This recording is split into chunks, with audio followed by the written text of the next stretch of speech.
Good morning. Today we're going to go over climate and weather. What's the difference between that? So, climate is long term. So, when you're thinking of climate, you want to remember that it's what the weather is over a long period of time. Weather is short term. You see weather every day. When you walk outside, that's what the weather is like. Climate is the name for the general conditions of temperature and precipitation over a long time. So, in simple form, what does that mean? It means that climate tells you the average temperature in a place, the average amount of rainfall in a place. On any given day, that can change because that's what weather is. But, for example, the climate in Fresno is generally warm to hot, and there's not a lot of precipitation. Now, you guys know that some days it's cooler than others because that's the weather. The weather changes from time to time, whereas the climate is a general pattern that you see over a long period of time. So, big question then is what affects climate? You guys know that latitude is one of the big things that affects climate, but it's also elevation, ocean currents, and humans. So, how does latitude affect climate? Well, basically, it has the most control of climate. In other words, where you are in the earth measured by your latitude is going to be a prime indicator of what the climate is going to be. So here's what this means.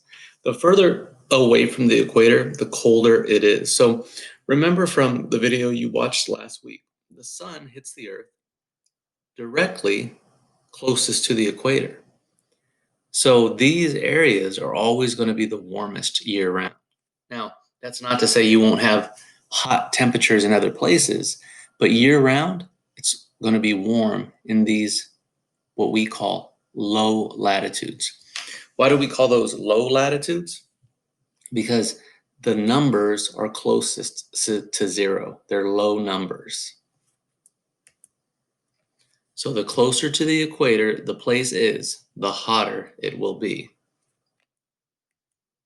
And you can see here on this larger map, this shaded area, these are the low latitudes, meaning they're lower numbers, 0 to about 23. Those are going to be the warmest year round. And if you look, you'll see, oh yeah, you've got parts of South America here. You've got a big chunk of Africa, and then South Asia and East Asia over here.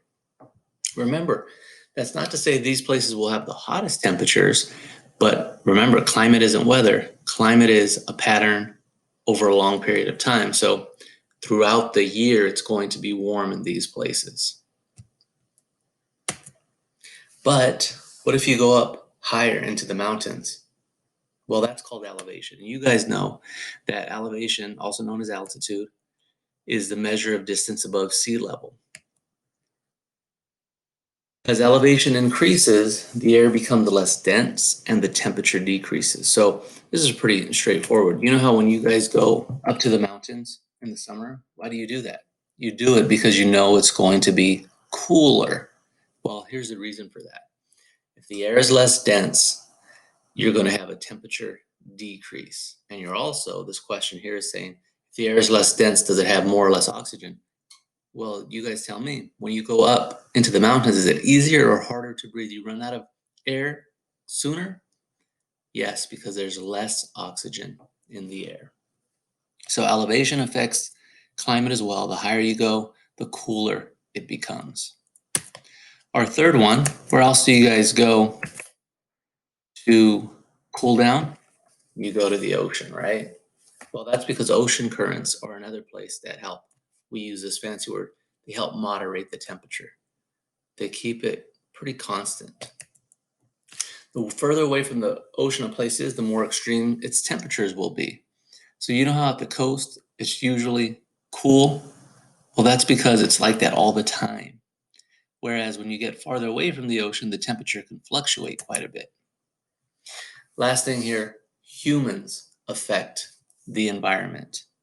How do they do that? Well, natural gas pollution creates the greenhouse effect. So you've talked about that before, probably in your science class, but basically the gases that we emit through the various activities that we do, they get trapped in the Earth's atmosphere.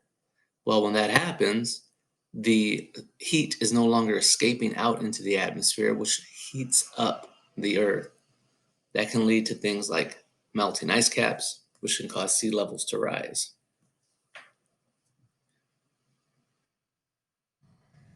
So this map here is something that you're going to be kind of looking at as you get started on your assignment today, which I'll go over separately.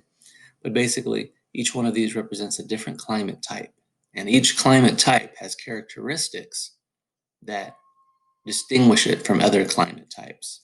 So there's ranges from tropical all the way to polar. As you can imagine, these are going to be warmer, these are going to be colder. And remember, when we're talking about climate, year round. I might get a hot day in a continental and a cool day in a tropical, but over the course of a long period of time, which is climate, it's always going to be warmer in these climate types. Some pictures here for you to see the different climate types. I'll let you scroll through those on your own because I'll post this PowerPoint for you, but you can kind of get a visual of some of the different climate types. Last thing here, a little question for you. Explain why Flagstaff has a lower average January temperature than Memphis. So let's take a look. Flagstaff, Arizona, their average temperature is 45 degrees, pretty cool. Look at Memphis, average temperature 62 degrees. Have you spotted the reason why? What could cause that? Because they're at the exact same latitude. Oh, what did you see? Flagstaff is at a much higher elevation, so the air is much less dense. It's going to create cooler temperatures in the wintertime. The bottom one here, see if explain why Miami has a higher January temperature than Memphis.